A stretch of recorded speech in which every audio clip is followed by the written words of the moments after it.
recording based on the macro versus micro story lecture for the fiction sequence of our class. I want to begin today's video lesson by reviewing the final fiction prompt.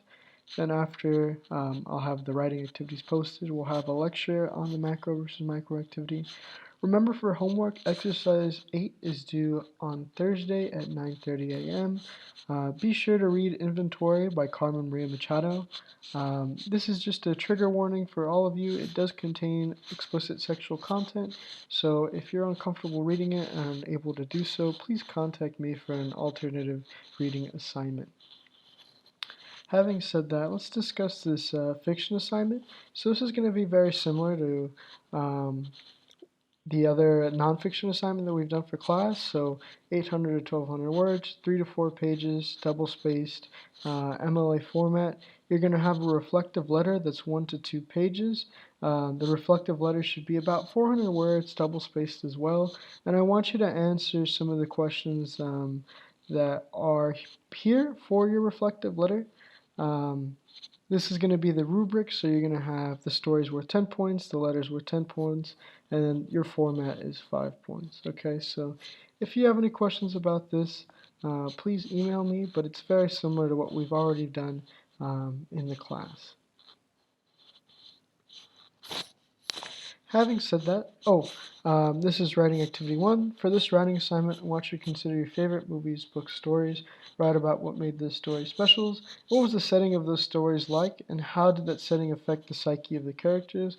Was there any broader implications laid out by the setting? Setting is really important, especially when we do talk about macro versus micro story. So this writing activity will surely spring those ideas forth. So what is a micro story, right? So it's two types of narratives that are occurring at the same time. A macro story is a larger narrative that is occurring in the story. There's sometimes external and global problems that are affecting the characters that are part of the macro story, and we're going to have some examples of that right now.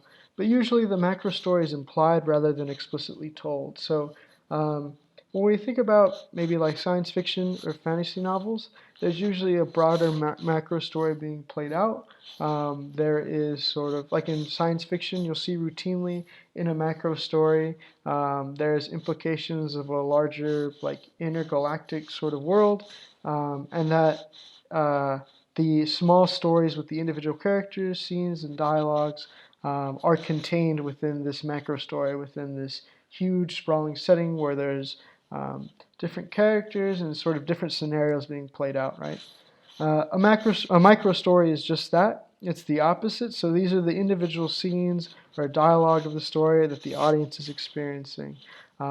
So in Carmen Maria Machado's Inventory, there is a macro story being played out and a micro story. And I want you to consider those two ideas as you're reading that short story.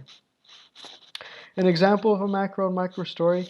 I haven't seen Star Wars the original trilogy, so this is something I got from Wikipedia, but I do get like the general idea of the story. So the macro story here, right, the Empire, having become a totalitarian dictatorship, is fought by the Rebel Alliance in a galactic civil war that spans several years.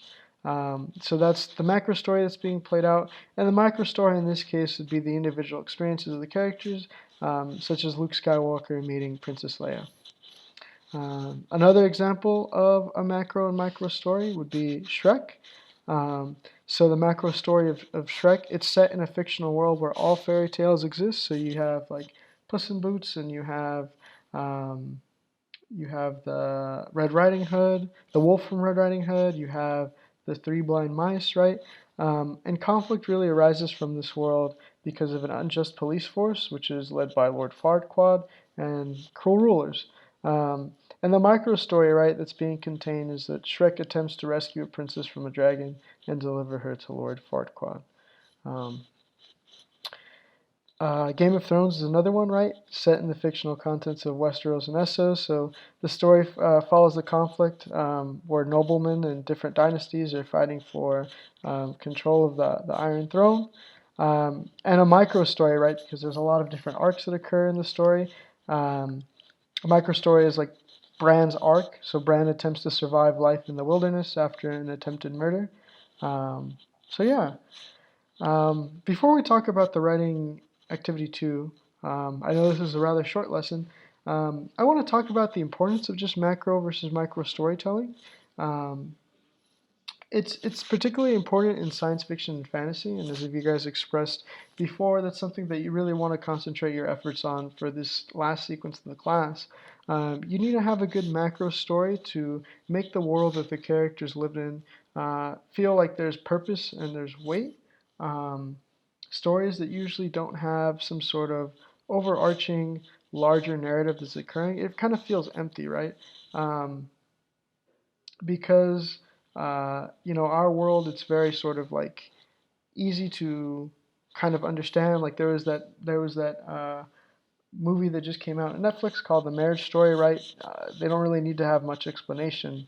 Ostensibly, it takes place in a time much like ours, and it's a conflict between a soon-to-be divorced couple, right?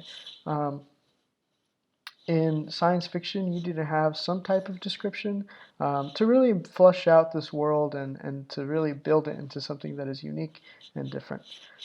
So, as you're reading Inventory by Carmen Maria Machado, there's two elements being played out, and I really want you guys to focus in on those as you're reading them. For writing activity 2, again, this is something that we're working with setting, because setting is really important when we're thinking about the macro story.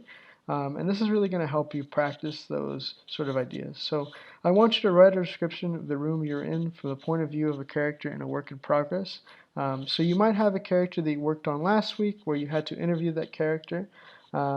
So if that character is from another time or place, that's a lot better, right? What would that character notice first? What would she find odd? What would she love about the room? What would she dislike?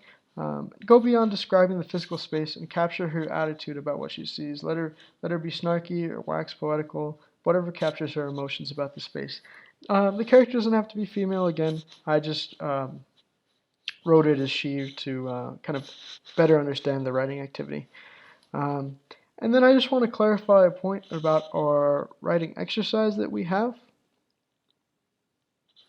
So for writing exercise 8, I want you to create 3 macro-micro story threads for your potential final fiction assignment.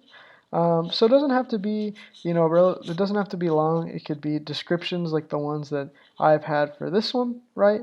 It could be just a sentence for each. Um, and then after you're done creating those 3 threads, I want you to just answer the following questions. What is the tension and relationship between your macro-micro story elements? How did you come up with these story elements? And how do you envision the macro-micro story elements in a larger narrative? In other words, what do you want these elements to accomplish? Um, the importance of the macro-micro story you will see in Carmen Maria Machado's Inventory. I don't want to spoil too much, but the tensions are very well connected. And if we look at Star Wars, the original trilogy, right, the micro story that plays out wouldn't make much sense without this macro story. Same thing with Shrek, and we see that in Game of Thrones, right? So the tension here is connected, and I really want you guys to consider that when you're writing these examples. But that's it for our video lecture today. I hope that you're all doing well, and if you have any questions about the exercises or assignments, please email me. Thank you.